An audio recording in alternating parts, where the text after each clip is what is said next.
Dans ces versets, en rapport avec notre activité, notre service, il y a 7 formes différentes de services qui sont présentées, qui sont appelés des dons de grâce. Donc on voit par là que pour accomplir son service, le croyant reçoit un don de grâce. Et ces dons de grâce sont différents les uns des autres entre les croyants parce que les croyants ont des services différents. Donc, à un service correspond un don de grâce. Et pesons bien cette expression « don de grâce ». C'est-à-dire que si nous recevons un don de grâce, une capacité de la part de Dieu, de la part du Seigneur pour accomplir un service, eh bien, nous recevons selon la grâce de Dieu. Ce n'est pas quelque chose que nous méritons, c'est quelque chose que Dieu nous donne dans sa grâce.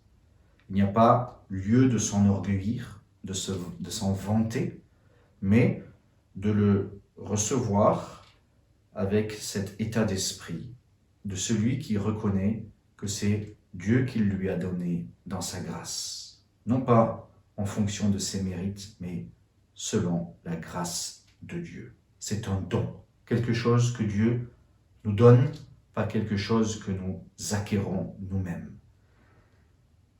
Donc, selon la grâce qui nous a été donnée, ayons conscience que si nous sommes rendus capables d'accomplir des services, nous sommes rendus capables seulement sur la base de la grâce de Dieu.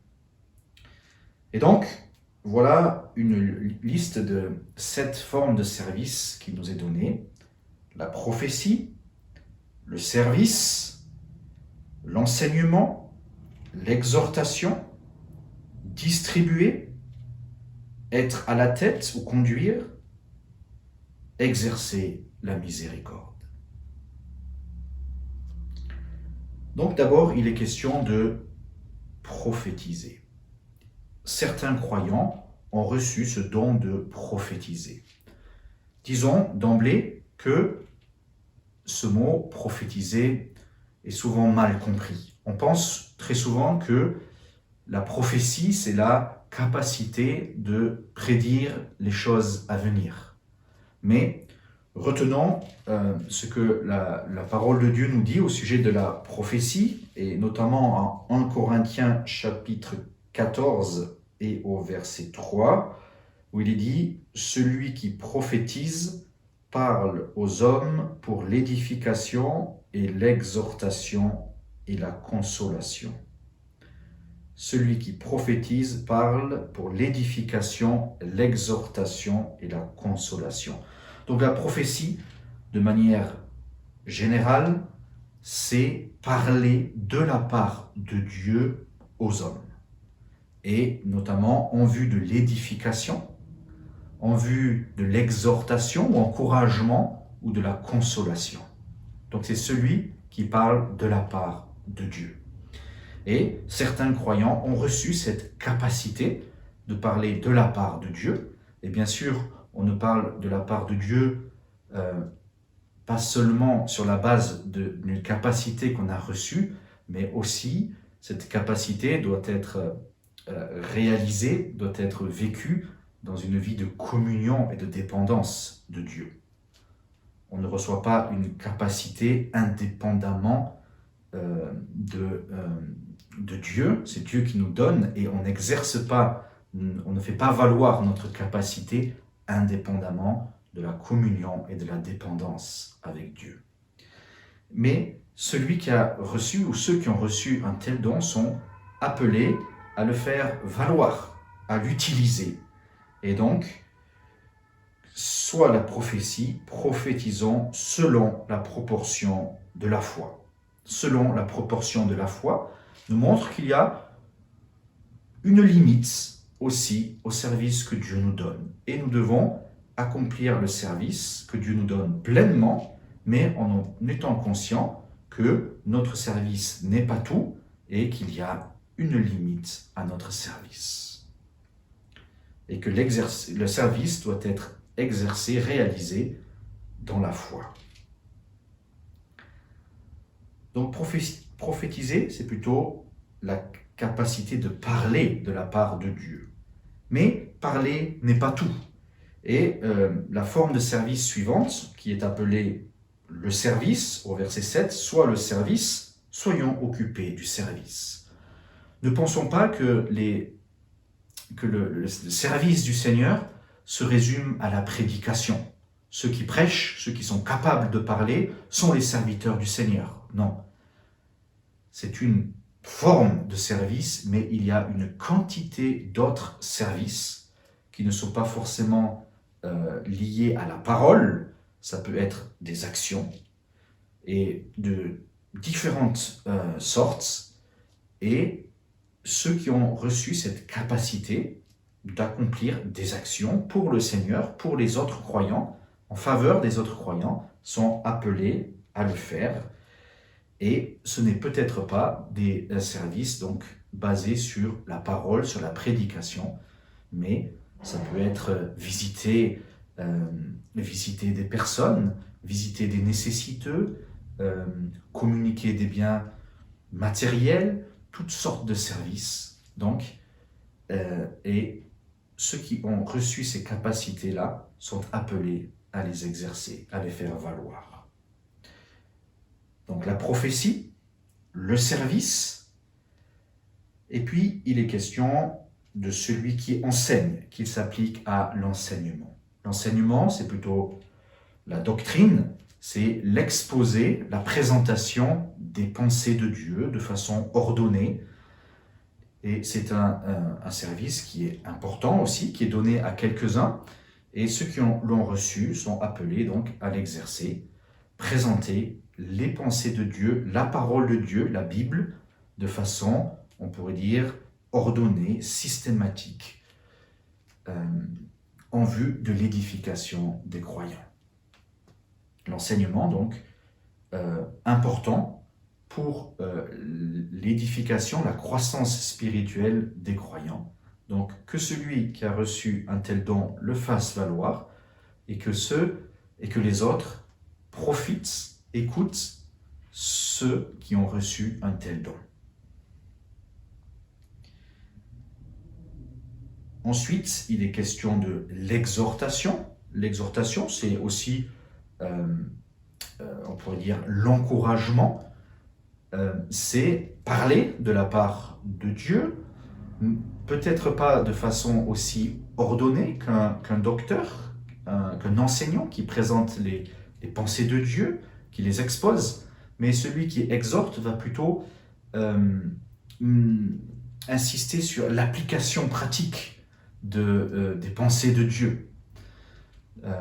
Et c'est un service qui est tout à fait important, et il est important que les pensées de Dieu que nous connaissons, que nous pouvons recevoir, entendre, se traduisent aussi dans nos vies pratiques et soient vues dans des comportements, dans des vies, dans des comportements qui sont à la gloire du Seigneur. Et l'exhortation aura peut-être davantage en vue des aspects précis de notre vie. Par exemple, comment je gère mon argent, mes biens matériels, comment je gère mon temps de libre. Eh bien, sur ces questions peut-être plus précises, plus pratiques, celui qui exhorte aura des messages précis et percutants à donner qui toucheront ma conscience et mon cœur en vue de ces activités précises.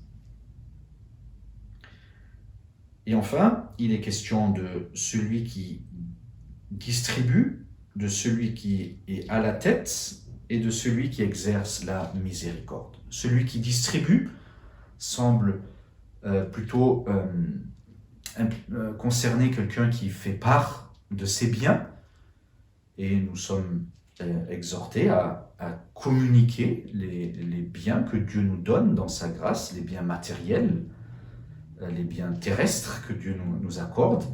Eh bien, nous sommes appelés à en faire part aux autres Et là, il est question de personnes qui sont plus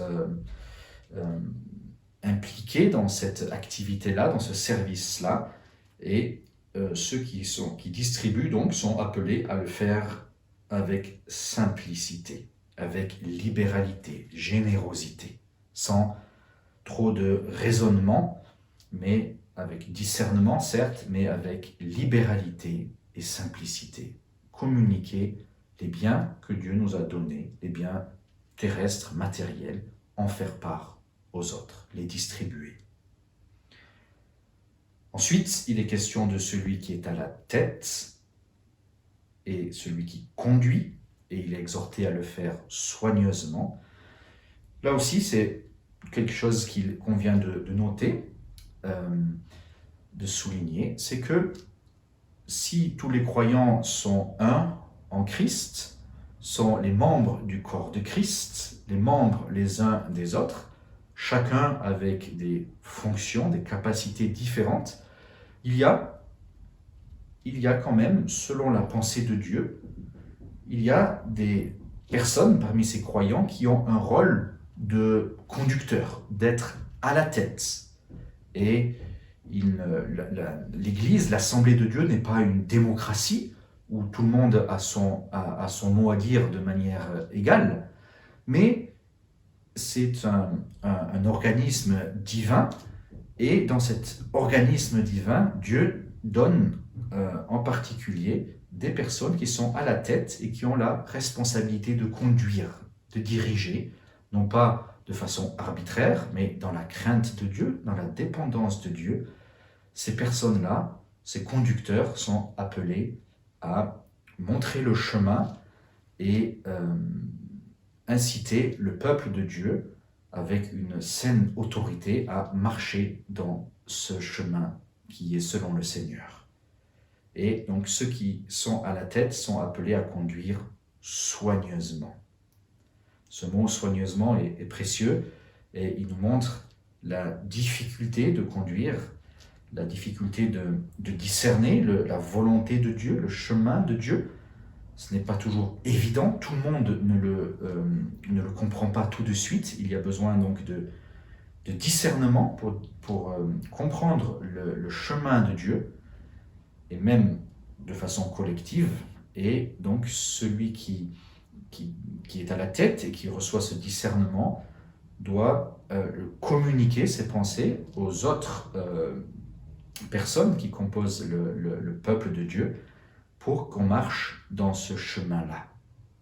Et de communiquer cette pensée de Dieu en rapport avec le chemin dans lequel nous avons à marcher n'est pas évident, parce que ce n'est pas forcément compris par tout le monde, et il faut de la patience, il faut du soin, et c'est pourquoi ici, ceux qui sont à la tête sont appelés à conduire soigneusement. Et enfin, celui qui exerce la miséricorde, qu'il le fasse joyeusement. La miséricorde, c'est, on pourrait dire, être ému par la misère de l'autre. Et il y a des personnes qui sont peut-être plus sensibles à la misère des autres, et même si on est tous indistinctement appelés à faire preuve de miséricorde vis-à-vis de notre prochain, vis-à-vis de nos frères et sœurs qui nous entourent, mais aussi de nos prochains, il y a ici spécifié celui qui exerce la miséricorde, celui qui est plus spécialement sensible aux souffrances, aux peines, aux misères de son prochain. Eh bien, il est appelé à exercer la miséricorde joyeusement. C'est un beau service, précieux.